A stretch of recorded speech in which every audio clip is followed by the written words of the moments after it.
Thank you, Mr. President. I stand on a matter of privilege to discuss an issue of grave national concern. Nung nakaraang linggo sa hearing ng Committee on Justice and Human Rights, meron daw pong mga inconsistencies di umano sa mga pahayag ni Mr. Edgar Matubato. Next slide, please. Una, ayon sa testimonya ni Matubato sa Senado, grade 1 lamang siya ang natapos niya at ito daw ay taliwas sa nakasaad sa affidavit niya sa NBI na nakalagay grade 3 at sa kanyang service card na sa Davao City Hall na nakalagay ay siya ay high school graduate. Sa ating fact check, sa lahat ng tanong kay Mr. Matubato, ang sagot niya ay siya ay grade 1. Hindi rin si Matubato ang sumulat at naghanda ng service card at affidavit niya dahil hindi siya marunong magbasa at magsulat. Yung sa service card, maaring ito ay nilagay na high school graduate para ma-justify yung kanyang pagsiservisyo sa City Hall. Pero ano pa man, grade 1 ang kanyang claim at kung merong ibang magsasabi na mas mataas ang natapos niya, then dapat meron po silang ipapakita na pruweba. So sa madaling salita, walang inconsistency. Pangalawa, sinabi umano ni Matubato noong September 15 hearing na si President Duterte ang nag-utos na patayin si Sally Macdum. Ayon sa ating pagsaliksik, sa transcript ng September 15 hearing, walang sinabi si Mr. Matubato na si President Duterte ang nag-utos na patayin si Sally Macdum. Kagaya nung sinabi niya nung September 22 hearing, si Las Cañas ang nag-utos sa kanila. Next slide. So walang inconsistency dun sa sinabi niyon. Pangatlo, ayon sa kay Senator Cayetano, sinabi umano ni Matubato sa affidavit niya sa NBI na si President Duterte ang nag-utos ipapatay si Sally Macdum. Ayon sa ating pagsaliksik, ayon sa NBI affidavit ni Matubato, Sally Macdum was ordered liquidated by Rodrigo Duterte through SPO4 Arthur Las Cañas because he was a suspected na terrorist. Andyan po yung source sa mga dokumento na yan. So sa madaling salita, walang inconsistency. Next slide please. Kaapat, ayon sa testimonya ni Matubato sa Senado, binigti at sinapchap umano nila si Sally Macdum. Ito daw ay taliwas sa affidavit niya sa NBI na nagsasabi na binigti, nilaslasan ng leeg, sinaksak at sinapchap nila si Sally Macdum. Again, ayon sa mga salaysay ni Mr. Matubato, siya lang ang nagbigti kay Sally Macdum. Ngayon nais kong i-emphasize ang ibig sabihin ni Mr. Matubato ng pagbigti. Ito yung panggarote o pangsakal, hindi yung binibitay, kagaya ng pagkakaintindi ng mga taga rito sa Maynila. Dagdag pa niya, hindi siya kundi si Las Cañas ang sumaksak kay Sally Macdum. Ipapakita ko mamaya ang isang larawan para mabigyan ng idea kung paano nangyayari ito. Again, wala pong inconsistency. Next slide, please. Sabi umano ni Mr. Matubato sa September 15 hearing na noong 2010, kinidnap nila ang mga tauhan/bodyguard ni Nograles. Binago niya umano ang kanyang statement noong September 22 hearing at sinabi na ang kinidnap nila ay tao ni General Palparan at ni General Matiliano. Now, ayon sa ating pagsaliksik, nakalagay sa transcript noong September 15 hearing, sinabi ni Matubato na noong 2010, kinidnap nila ang 4 na tao ni Nograles. Sinabi din niya na ang mga taong ito ay tao ni General Matiliano at General Palparan na sumusuporta kay Nograles. Sinabi po niya yan. So sa madaling salita, again, walang inconsistency. Next slide, please. Ayon kay Matubato, wala daw siyang ginawang affidavit tungkol sa DDS, ngunit lumabas na may affidavit siya sa NBI tungkol dito. Next slide, please. Base sa ating pagsaliksik, ang tanging complaint affidavit na final ni Matubato ay tungkol sa kanyang torture at kay Richard King at hindi tungkol sa Davao Death Squad. Ang binasa po ni Senator Cayetano ay isang sworn statement. Ang pagkakaalam ni Mr. Matubato, magkaiba po ito. So in short, wala pong inconsistency. Next slide. Ayon kay Matubato, sinabi sa kanya na sa McDonald's binaril si Richard King. Ito ay taliwas sa totoong nangyari na sa sariling opisina pinatay si Richard King. Ngayon, base sa ating pagsaliksik, maliwanag sa mga salaysay ni Mr. Matubato na wala siya sa actual na pagpatay kay Richard King at ito ay ikinuwento lamang sa kanya. So sa madaling salita, walang inconsistency. Next slide, please. Ayon kay Matubato, masking tape ang ginagamit nila sa pagbalot sa muka ng mga biktima nila. Ngulit nang papiliin ni Senator Cayetano, yung packaging tape ang napili niya. Sa limitadong kaalaman ni Mr. Matubato, ang pangalan ng iba't ibang office supplies, ang tawag niya sa lahat ng uri ng tape ay masking tape. So sa madaling salita, again, walang inconsistency. Next slide, please. Ayon kay Attorney Abeto Salcedo Jr., tinangka siyang patayin ni Matubato noong October 24, 2014. Ayon naman sa ginawang report ng NBI sa DOJ, nasa custody na ng WPP si Mr. Matubato noong September 1, 2014. At hindi lang yan, na-discover natin na base dito sa balitang ito, October 24, 2014, inambush yung DARA adjudicator at ang kanyang description ng gunman ay slim, 5'8" ang height at wearing black shades during the attack.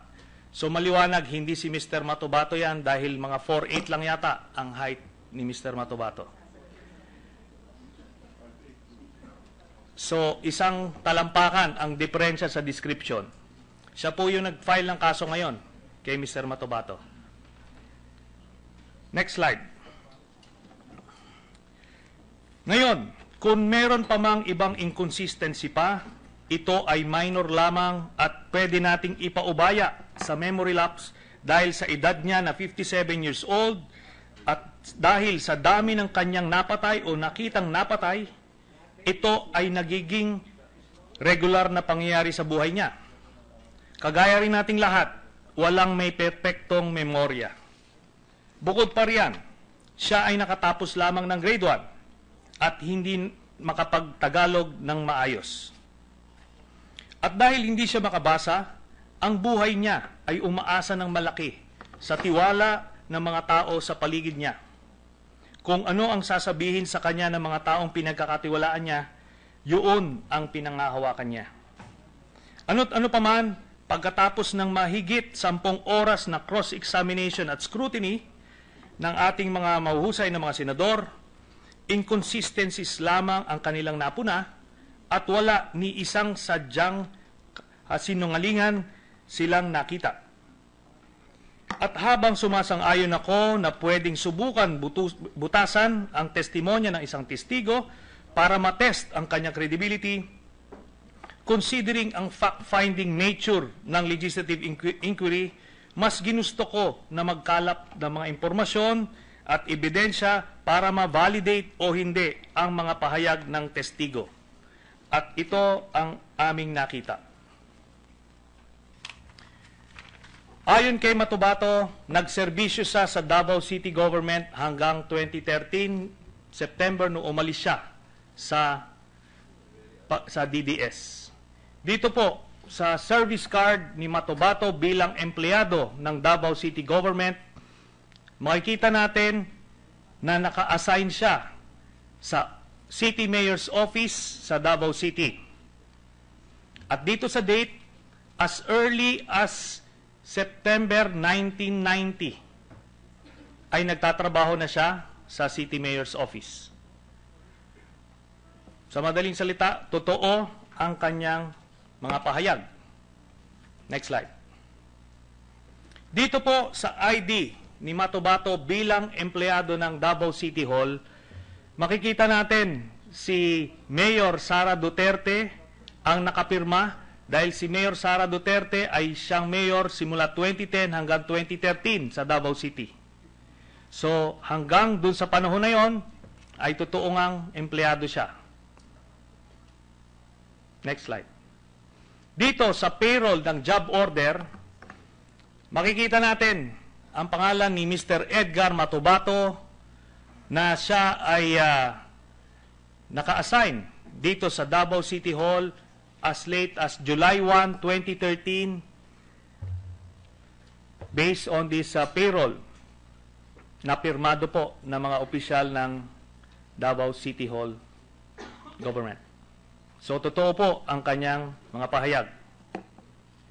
Ayon kay Matubato, meron daw siyang ATM card bilang patunay na sumisweldo siya sa City Hall. Ito po ang Land Bank ATM card ni Edgar Matubato. Later on, pwede natin hingin yung mismong transaction history ng kanyang account para malaman natin kung talagang regular siyang pinapasweldohan. Next slide. Ayon kay Matubato, siya daw ay asset ng mga pulis. Ito po, dito po sa ID ni Matubato bilang agent ng CIDG, ito po ay nagpapatotoo ng kanyang salaysay. Next slide.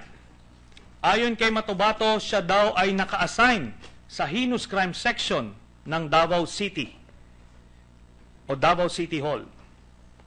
Again, dito sa job order form, makikita natin ang kanyang Office of Assignment na nakalagay Heinous Crime and Investigation Section ng main office. Ano yan? Ang date niyan ay 2nd July 2013. So, totoo muli ang kanyang salaysay. Next slide. Ito naman sa dokumento ng Human Resource Management Office ng City Government of Davao dated November 22, 2007. Nakalagay dito, please be informed. Naka-address ito kay Mr. Edgar Matubato, City Mayor's Office. Please be informed that your job order has been approved by the City Mayor and as such you are hereby assigned to the Heinous Crime Investigation and Detective Management Section, Davao City Police Office, this city, effective upon receipt hereof. Report to Police Senior Superintendent Jaime Morente, etc., etc. So, totoo ang kanyang sinasabi na siya ay naka-assign sa Heinous Crime Unit or Section ng Davao City Hall. Next slide. Ayon kay Matubato, dun sa kanyang salaysay noong September 15, itong mga ito ang miyembro ng Heinous Crime Section.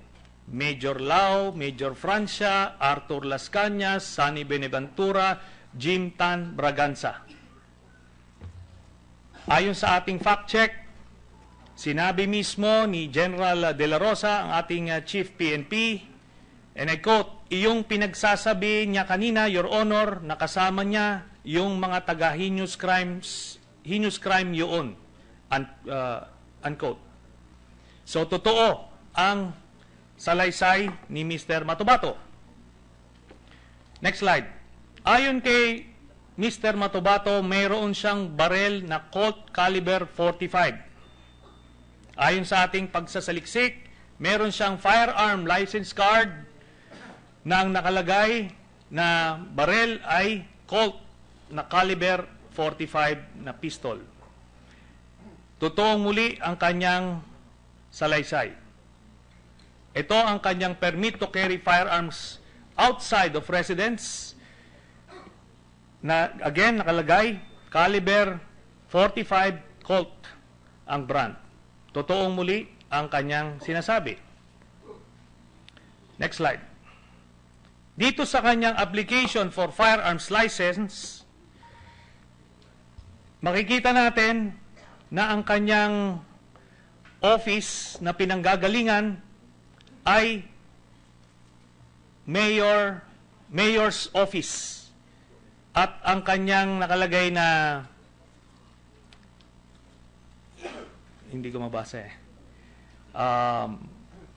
Anyway, kung ano man nakalagay,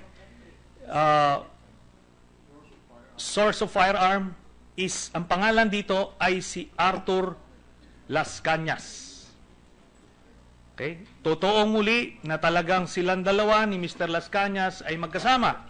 At ando doon siya sa opisina, meron siyang baril. Si Mr. Matubato. Ito naman ang permit to transport and purchase firearms and ammunition. Nakapangalan kay Mr. Matubato. Again, dito nakalagay ang Colt caliber 45 pistol.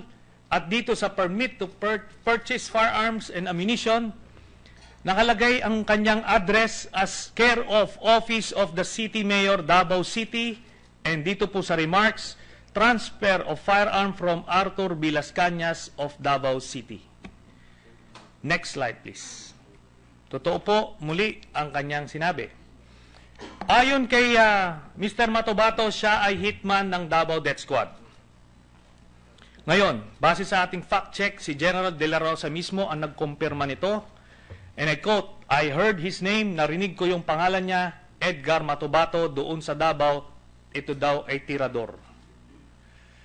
So ngayon, ito po ang ating kailangan at this point pagtagpi-tagpiin. Merong isang hitman na may barel na lisensyado na naka-attach sa isang unit sa Davao City Hall Government under the Office of the City Mayor at mga pulis ang kanyang kasama. Lahat yan ay sinalaysay ni Mr. Matubato at totoo. So, ano ang ginagawa ng isang kilalang hitman sa Office of the City Mayor? Next slide, please. Ayon kay Matubato, noong June 19, 2014, isang linggo pagkamatay ni Richard King, siya ay hinuli at tinorture ng mga kapwa niyang miyembro ng Davao Death Squad para gawing fall guy. Base sa ating fact check, totoo nga na siya ay sinampahan ng kaso ng mga pulis na dati niyang kasamahan, sina Reynante Medina na isang SPO2 at isang Bienvenido Furog na SPO1 noong June 19, 2014. Again, totoo po ang salaysay ni Mr. Matubato. Ito rin dito sa report na ito ay lumabas na siya nga ay nakumpiskahan ng baril in relation, ang kanyang pagkakaresto ay in relation doon sa shooting incident that transpired in Davao City, which in this case was yung kay Mr. Richard King. So totoo, muli ang kanyang sinabi. Ayon kay Matubato, noong September 1, 2014, sumuko siya sa DOJ at napasailalim sa Witness Protection Program. Base sa ating fact check, dito po sa NBI report to the DOJ, nakalagay po dito, Matubato of Davao City, 55 years of age, has been under protective custody of the DOJ Witness Protection Program since September 1, 2014. Again, totoo po ang sinasabi ni Mr. Matubato. Next slide, please. Ayon kay Matubato, may kinidnap at pinatay nila ang 3 babae na pinaghihinalaang pusher at itinapon nila ang mga ito sa gilid ng kalsada sa San Rafael Village. Pakinggan natin ang report na ito ng GMA News. San Rafael Village ang sinasabi naman ni Matubato kung saan nila itinapon ang mga katawan ng isang fixer sa LTO at 3 babaeng drug pusher umano. Ayon sa kapitan ng barangay, isang may itinapon nga ng mga bangkay ng 3 babae noon sa lugar. Pero hindi naman siya sigurado kung ito nga ang tinutukoy ni Matubato. Yung between 2007 to 2008, ganyan. So na may natagpuan dito yung 2 babaeng tinapon sa may San Rafael, Gold Street. Muli, totoo ang sinabi ni Mr. Matubato. Next slide please. Ayon kay Matubato noong 1993, ayon sa utos ni dating Mayor at ngayon Presidente Rodrigo Duterte, hinagisan nila ng granada ang ilang moske sa Davao City. Base sa ating fact check, totoo nga na merong noong December 28, 1993, merong mga moske sa Davao City na hinagisan ng granada. Next slide please. So muli, totoo ang salaysay ni Mr. Matubato. Ayon kay Matubato, noong 2002, kinidnap nila ni Arthur Las Cañas at ang isang Sally Macdum sa Island Garden City of Samal. At ngayon, nagpapasalamat tayo dun sa video na binigay ni Senator Cayetano at ito ang pruweba na nagsasabi siya ng totoo. So panuorin natin. During the Senate hearing on extrajudicial killings, witness Edgar Matubato claims to be part of the Davao Death Squad, and he says that Mayor Rodrigo Duterte ordered the killing of suspected criminals. Among the targets he disclosed was a certain Sally Macdum, who he says is an international terrorist. But people who know both Matubato and Macdum say Matubato is lying. Matubato is a regular customer at this eatery in Samal Island. This is where he usually takes his breakfast and lunch. He also became friends with the owners since his second wife is their third-degree relative. Matubato is into buying and selling of lands. He also served as a bodyguard to a local politician. He is known in the Peña Plata market. Business owners and residents say he always carries and shows off guns, including high-powered ones. Many say he is a troublemaker. Natakot na kami kaya kasi marami kasi siyang baril ganito. Tapos may ganun pa siyang baril. Tapos nagsasabi siya na DDS daw siya. Lagi niya binabanggit yun, DDS ako, DDS ako. Tapos pag mapatay ako ng maraming tao, ganun ang sinasabi niya. Sabi, nakakatakot. Ano ba yung DDS? Pumapatay ng tao. Tapos bibili siya ng lupa, tapos papatay siya ng tao. Meanwhile, Macdum is more popularly referred to as Eric or Turco. Since he is a Turkish national, he lived in Davao since 1997. He had a common-law wife and a child in Samal Island. Macdum and Matubato are not just neighbors. Their wives are cousins. Macdum's mother-in-law says Matubato initially tried to sell gold to Macdum after finding out he was into a buy-and-sell trade. But from there, he had another offer. Matubato tried to sell a piece of land to Macdum. Macdum agreed and was ready to pay. Dindin says the money is already prepared in a bag. They even met at Matubato's favorite eatery where the transaction was supposed to take place, but it could have been set up. Nag-order sila sa kape niya. Wala pa mi nakaserve. Niabot ang kauban ni Matubato. Mga 7 katao. So nasiga ang mata sa Turko. Kaya anak siya nga, mura siya na nervous ba. Siya Gar, anak po si Edgar nga. Kanang huwag ka lang matakot, sama ka na lang sa kanila. Pero may L300 yan sa baba, ma'am.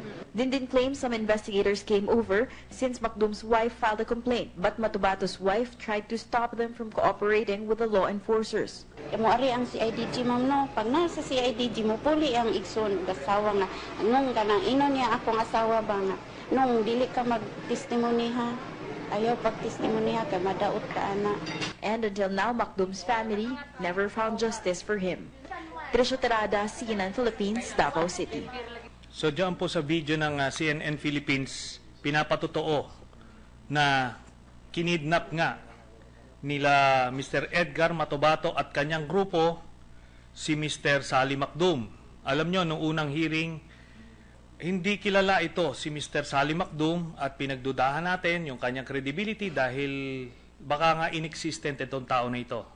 Pero dito, hindi siya nag-waiver. Ininsist niya na merong taong ganon at totoo nga na merong taong ganon na kinidnap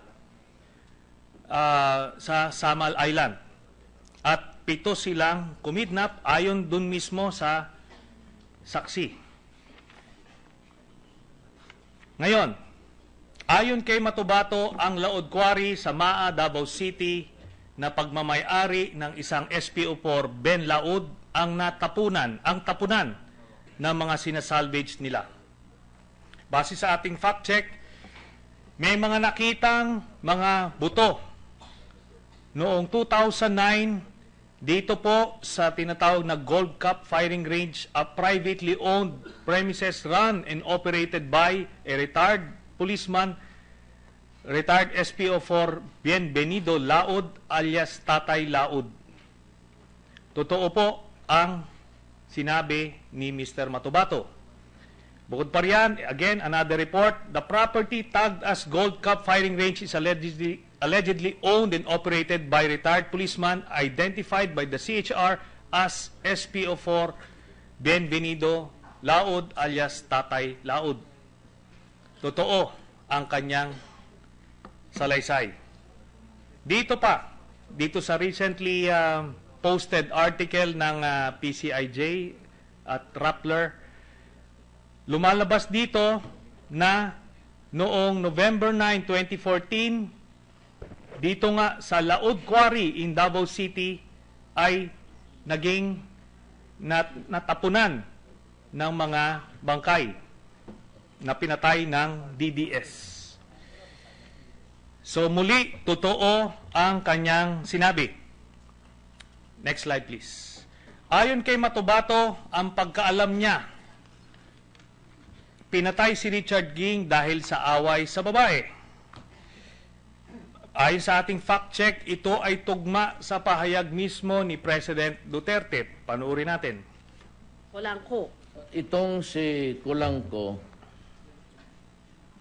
now that I know from the intelligence gathering that he was connected with also Richard King. Ang chismis ka nito na pinatay because of a love triangle, ménage à trois, they called it, because magkaibigan niya sila ng asawa niya, sa asawa ng kabila. But it turned out that sa drugs ito siya. But I think and I believe that he was not killed because of drugs. He was killed because kinain niya pati yung propiedad ng babae.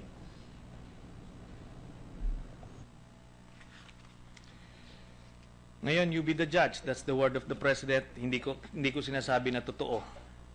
Ngayon, next. Ayon kay Matubato, noong 2010, kinidnap ng grupo ni Matubato ang 4 na tao. Isa sa kanila ay babaeng ex-barangay captain.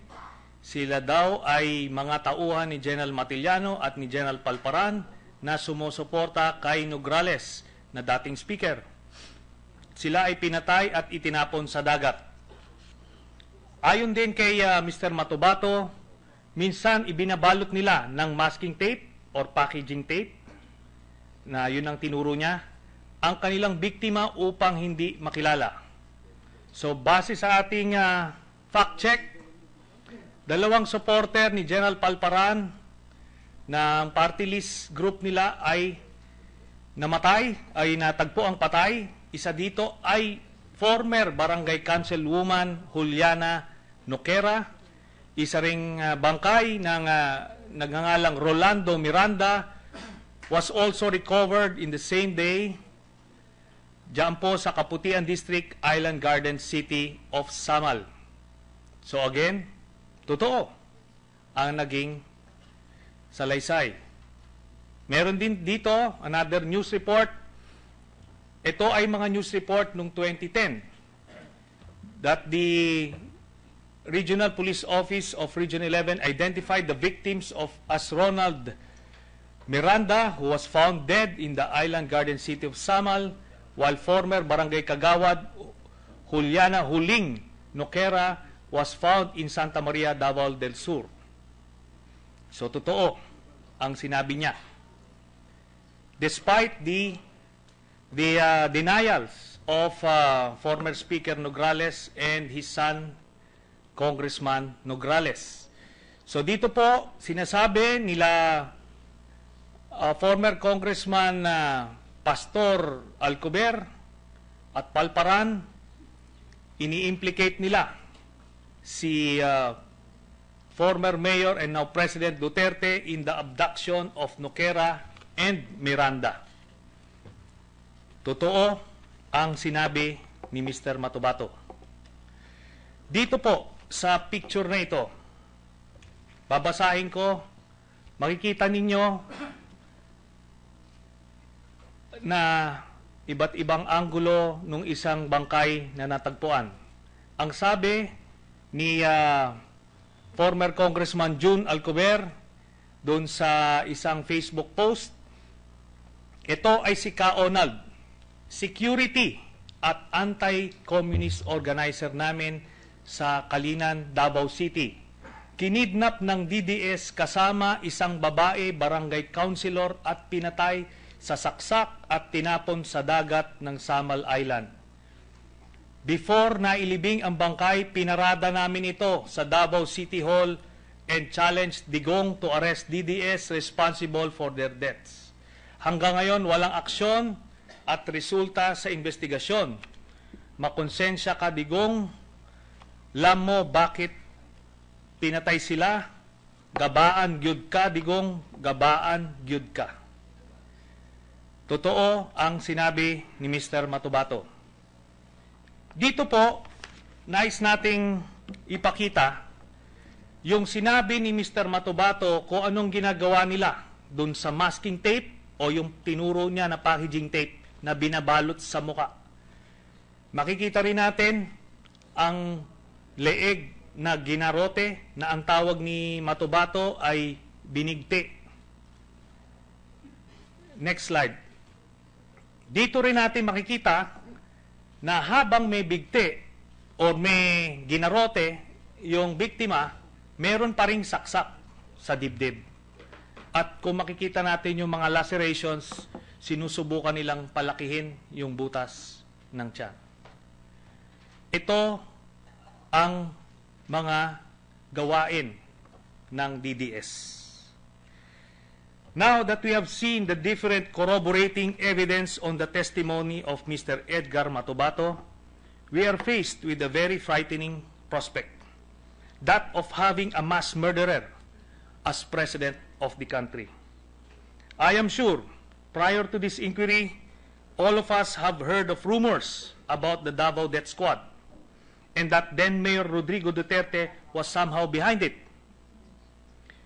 But we were able to look the other way because it was convenient for us to do so. All that has changed. We cannot look the other way anymore because now Edgar Matubato is staring us in the face. He has testified that President Duterte, as mayor of Davao City, was the mastermind behind the Davao Death Squad, which was responsible for the killing of more than 1,000 persons from 1998 to 2013. With this, each of us in this August chamber is at a crossroads, and the whole world is watching our next step. On one hand, we can sweep these very serious allegations under the rug, or we can decide to fulfill our mandate in our system of checks and balances by expanding our investigation to rule out that possibility that indeed we have a mass murderer as President of the Republic. As for myself, the choice is quite clear. Having been guided all my adult life by this phrase in the PMA Cadets Prayer, and I quote, "Guide us that we may discipline our lives to trail the difficult path rather than to go astray on the easier ways." End of quote. I now move that this privileged speech be referred to the Committee on Accountability of Public Officers and Investigations so that an inquiry be conducted to look into the alleged direct involvement of then Mayor and now President Rodrigo Duterte and other public officials in the killing of more than 1,000 persons in Davao City through the so-called Davao Death Squad. I so move, Mr. President.